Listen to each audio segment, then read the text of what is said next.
The founder of this luxury cruise was kicked off his own ship. Richard Rick Coleman walked into the lobby, gray hair, faded gray t-shirt, old canvas backpack on his shoulder. The marble floors glowed under golden chandeliers. Guests in designer suits and diamond watches moved past him without a glance. He paused. His eyes looked up at the Seabourn Lux logo on the wall, calm, quiet, almost sad. The front desk agent raised an eyebrow. Her lips curled in distaste. She looked him up and down, then turned away. Security cameras recorded everything. He built this empire, but today, they treated him like he didn't belong. In the next few minutes, he would remind them he wasn't always the owner of Seabourn Lux. Flashback. Rick was 19, a small seaside cafe. He wore a faded white apron. His hair was dark, then curling slightly at the ends. He carried plates of eggs and toast to tourists sitting by the window.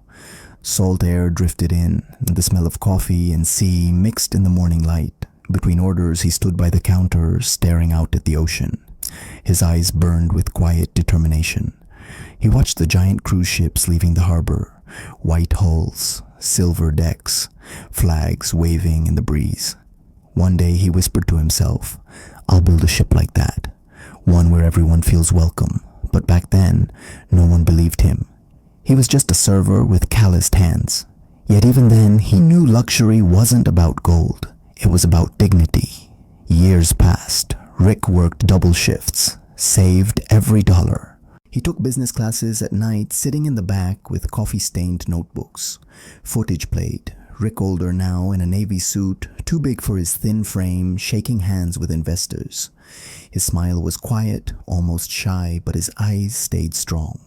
He signed papers in small offices with flickering fluorescent lights. No one saw him working alone at 2 a.m. studying ship designs, running numbers again and again. Then came the day. Footage. The first Seabourn Lux cruise ship leaving the harbor. White hull slicing through blue water. Silver decks gleaming under morning sun. Flags flapping in ocean wind. Rick stood on deck. He wore a suit that finally fit. He closed his eyes, breathing in salt air, hearing passengers laughing behind him. This was his dream, but he still whispered to himself, "One day, they'll know luxury isn't money, it's how you're treated." Rick sat alone in his office. It was late. The city lights flickered outside the window. On his desk lay design sketches, passenger reports, and old cafe receipts he kept as reminders. He opened his black leather notebook. On the first page, he wrote in careful letters, "Luxury isn't what you wear, it's how you make others feel." His pen paused. He looked at those words for a long time. Footage. Rick closed the notebook and placed it next to a small framed photo. It was him as a teenager wearing that faded cafe apron, holding a coffee pot with both hands. He exhaled slow and deep. His eyes glowed with quiet certainty.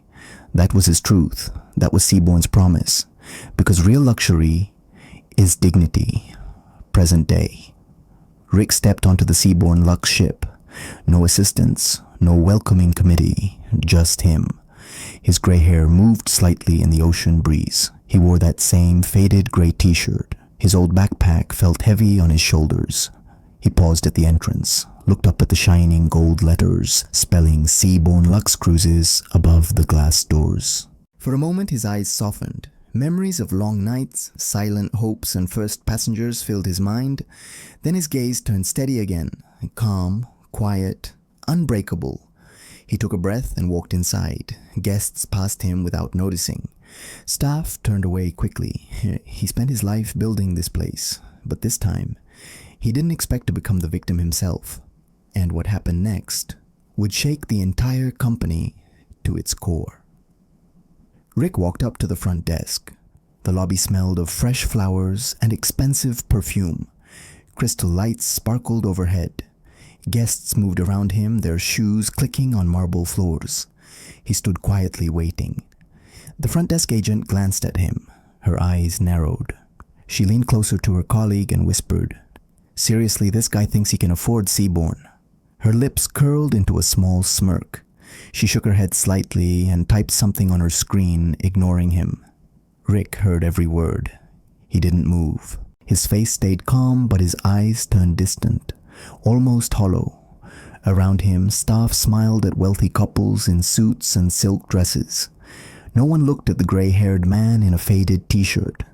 They saw an old man with no Rolex, not the founder who built their jobs. But this was only the beginning.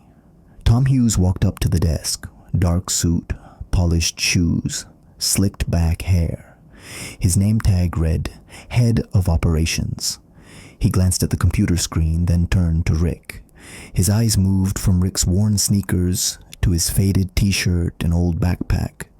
Tom raised an eyebrow, his mouth twisted into a half smile. He leaned closer to the front desk agent and said quietly, "Don't waste time. Focus on real guests." The agent nodded quickly. She pressed a button on her headset, ignoring Rick. Rick stood still. He looked at Tom for a moment, then lowered his eyes to the marble floor. The gold veins in the stone glowed under the lights.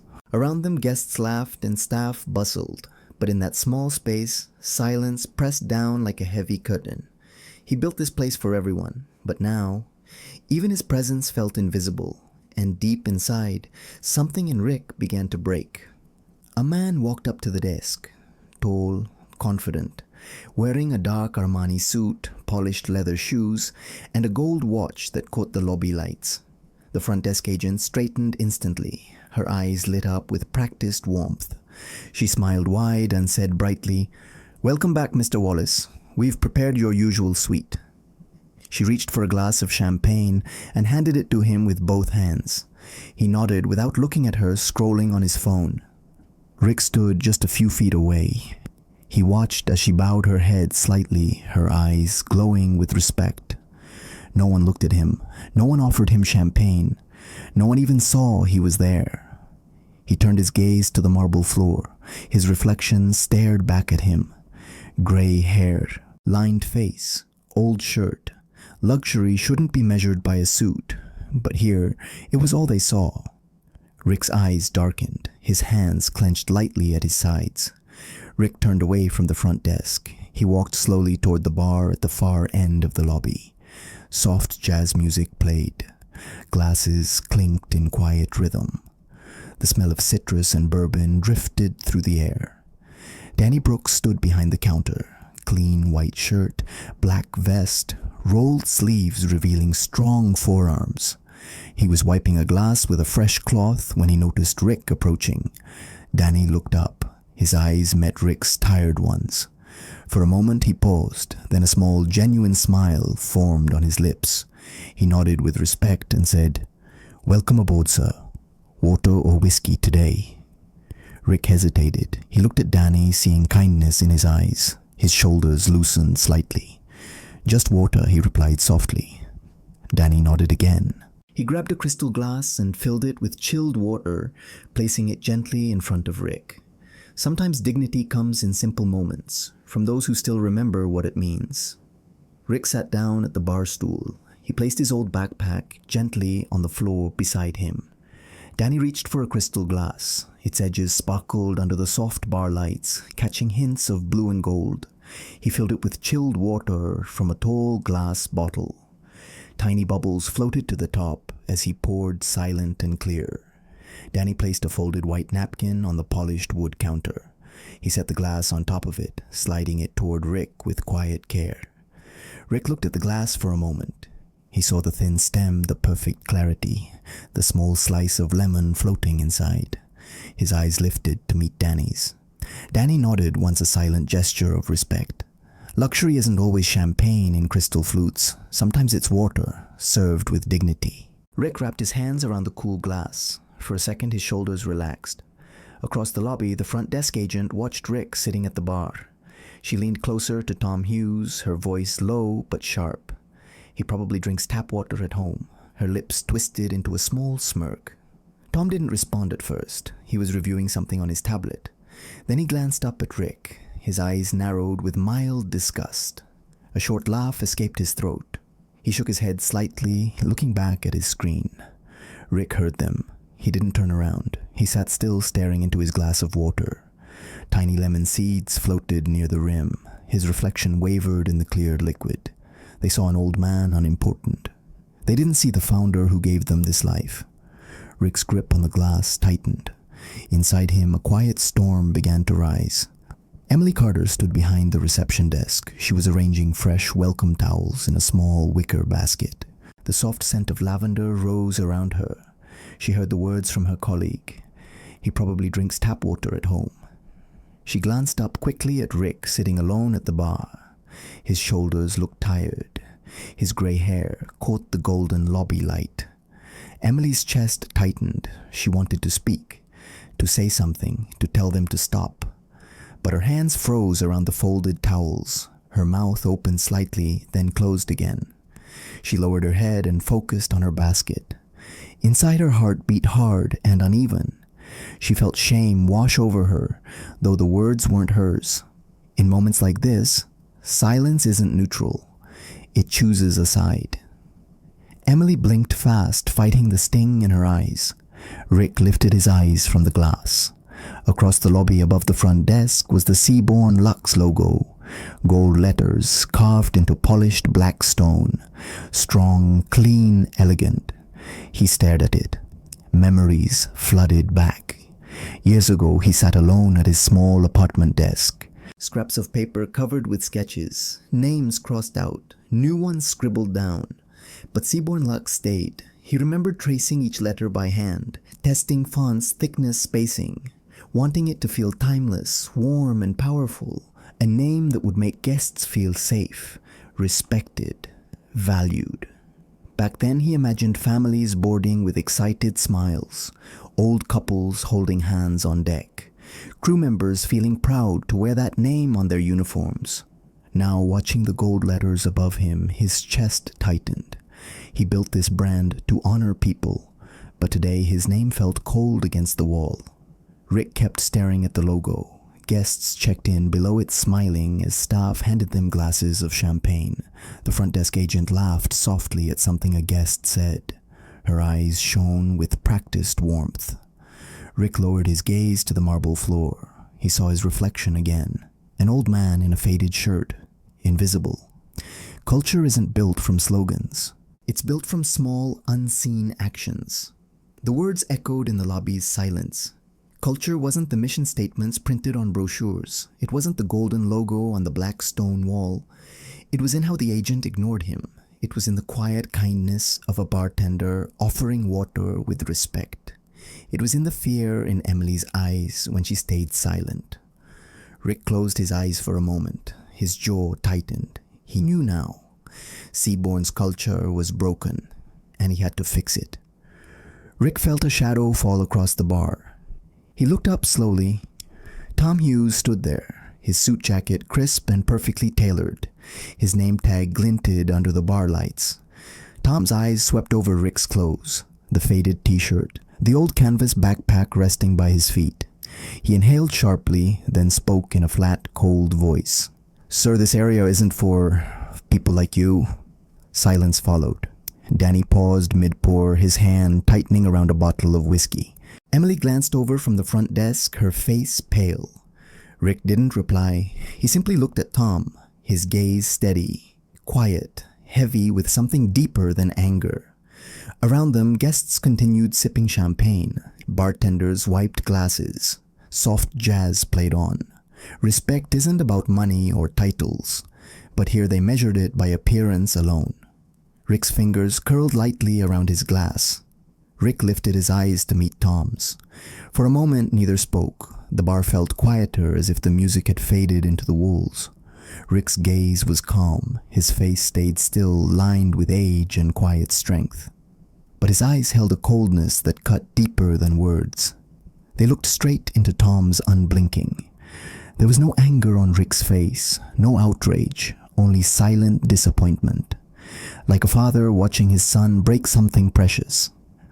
Tom shifted slightly under that gaze. His confident stance faltered for half a second before he straightened again. Rick turned away, looking back at his water glass. The lemon slice floated in small ripples. Sometimes the coldest anger is quiet. Rick's jaw tightened once before he took a slow sip. Rick placed his glass down on the bar. The sound was soft but final. He looked out across the lobby. Guests laughed as bellboys carried their designer luggage.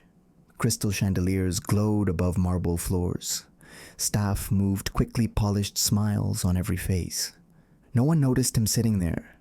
To them, he was just an old man in worn clothes. A guest they didn't want.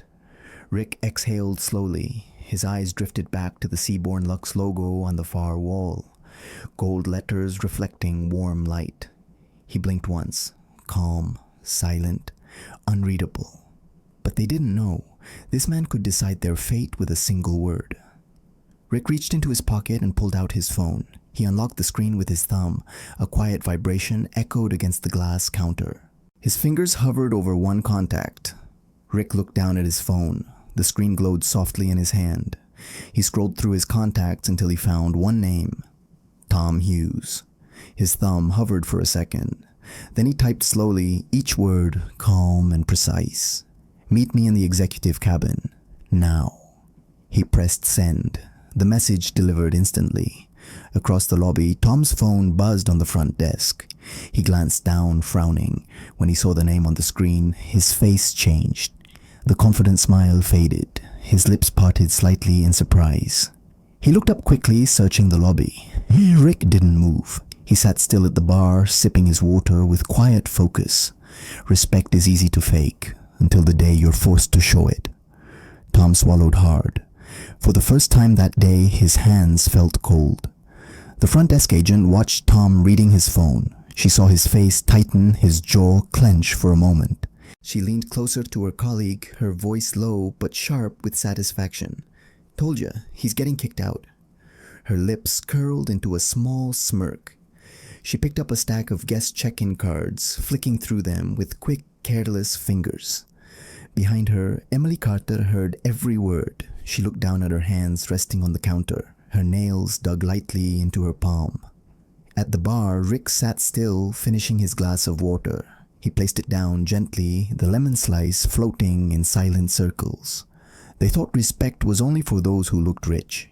They didn't see the man who built their future. Rick picked up his old backpack. He stood up slowly, his eyes steady and unreadable. Rick slipped the strap of his backpack over his shoulder. He nodded once to Danny behind the bar. Danny gave him a small, respectful nod. Back his eyes, calm but worried.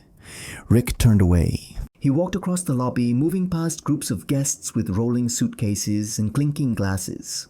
No one noticed him. Above him, chandeliers glowed warm gold against the marble floors. Soft jazz played, echoing against tall glass windows. A security camera in the corner rotated slightly. It captured his small figure walking away. His shoulders straight, his steps slow but steady. The old gray t-shirt, the faded jeans, the worn canvas backpack. As he neared the glass doors leading to the upper decks, the light hit his hair, turning silver strands into threads of white fire. Sometimes the man who walks away is the one who holds all the power. The CCTV feed froze for a moment, just his back disappearing into light. Tom walked quickly down the quiet hallway, his polished shoes tapped against the dark wood floor. He paused in front of the executive cabin door. For a second, he adjusted his tie, took a short breath, then knocked once and stepped inside. The cabin was dim and silent. Thick beige curtains blocked the afternoon sun.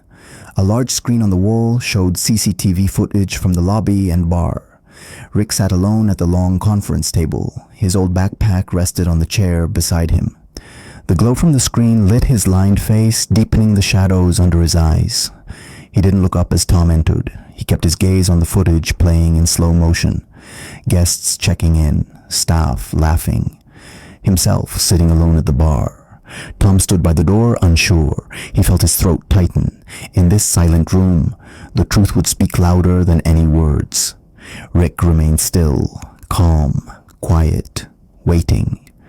Rick reached for the remote resting beside his notebook. He pressed a button without looking up.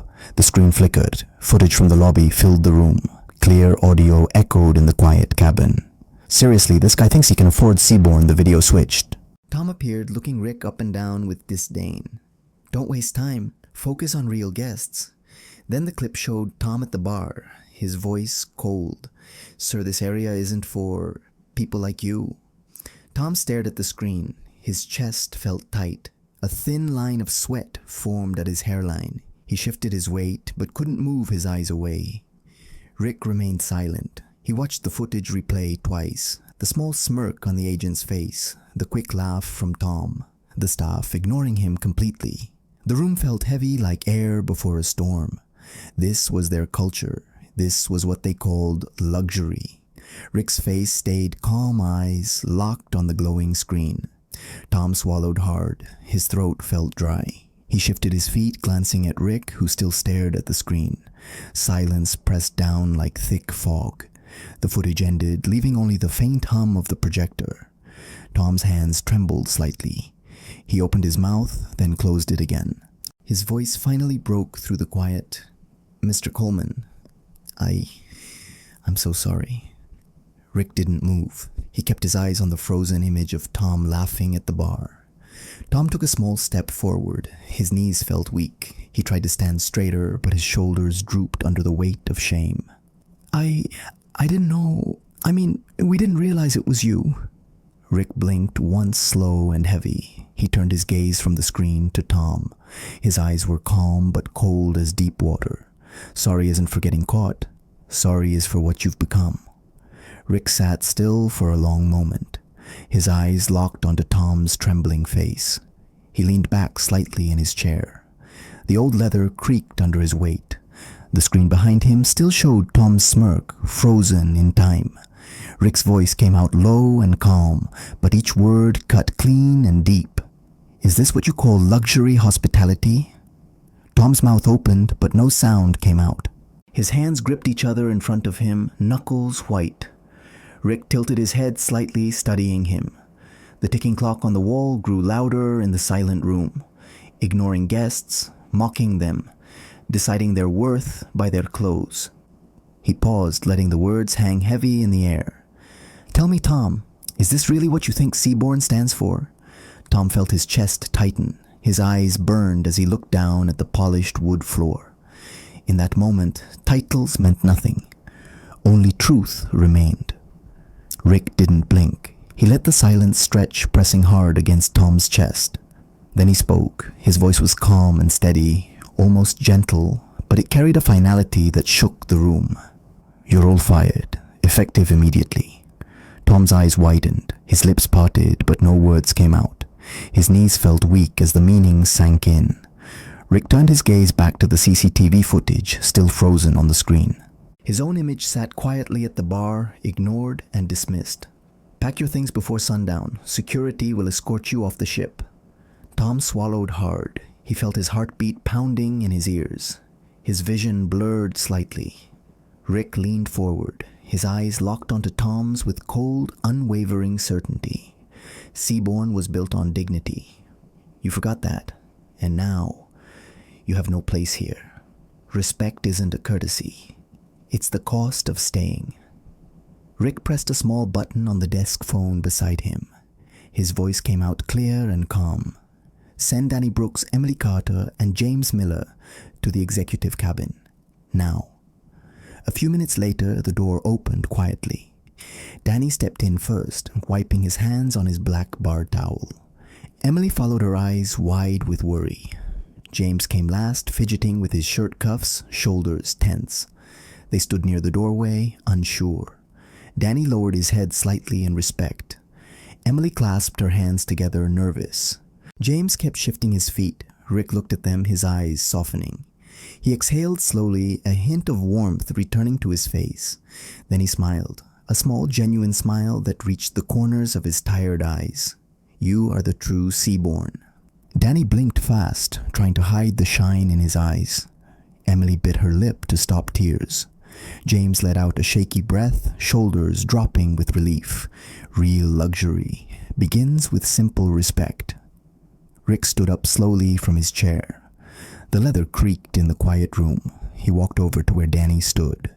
Danny lowered his head slightly, eyes fixed on the floor.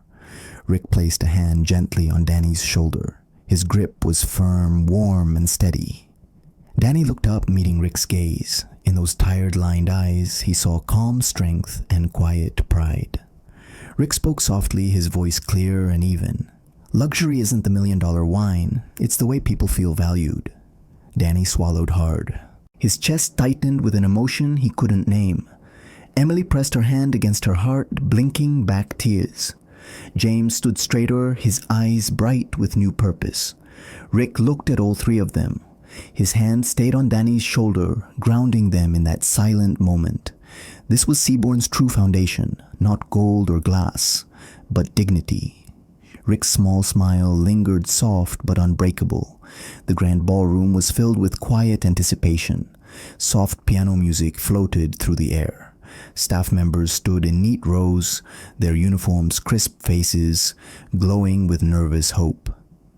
At the front stood Rick Hands, folded calmly. Beside him was Bob Harris, a longtime Seaborn guest. His white hair was neatly combed back. His navy suit fit perfectly across his broad shoulders. Bob stepped up to the microphone. He looked out at the rows of staff, at Danny, Emily, and James, standing proudly near Rick. He took a slow breath and spoke, his voice deep and steady. "I've sailed with Seaborn for over 20 years. I've seen beautiful ships, fine food, priceless art." He paused, eyes glistening under the warm lights. "But today, I'm proud Seaborn dares to redefine luxury." His gaze shifted to Rick. A small smile tugged at the corner of his mouth, because true luxury is making every soul feel seen. Soft claps filled the room, quiet but powerful. The sun rose slowly above the endless ocean. Golden light spread across the gentle waves, turning them into moving sheets of fire and silk. Rick sat alone on the upper deck. A light breeze brushed against his gray hair, lifting a few strands away from his lined face. He held a simple white ceramic cup in both hands. Steam curled upward, carrying the quiet scent of warm tea. His old backpack rested by his feet. He took a small sip, feeling the warmth slide down his chest. His eyes stayed on the horizon, watching the sun climb higher into a pale morning sky. Around him, the ship creaked softly. Seagulls cried in the distance. The world felt calm and clean. He closed his eyes for a moment. A faint smile crossed his lips. Peaceful, steady, whole. True luxury isn't diamonds or gold. It's sitting in silence, knowing you lived with dignity. Rick opened his eyes to the golden sea. Rick stayed seated on the deck. The sun rose higher, painting his face in soft gold. Waves rolled quietly below, catching light like liquid metal. He closed his eyes again, breathing in the ocean air. Calm, still, unbreakable. Footsteps and voices drifted faintly from inside the ship. But out here it was silent except for the steady rhythm of the sea. His fingers wrapped around the warm cup of tea. He opened his eyes, watching a gull soar past the bow. Respect is the highest form of luxury. No gold can buy it. No suit can fake it. The ocean stretched out, endless and bright. If you believe respect is the ultimate luxury, comment, "I do too." A quiet pause. Only the waves spoke, because change never ends. Rick took another sip of tea, his eyes on the glowing horizon ahead.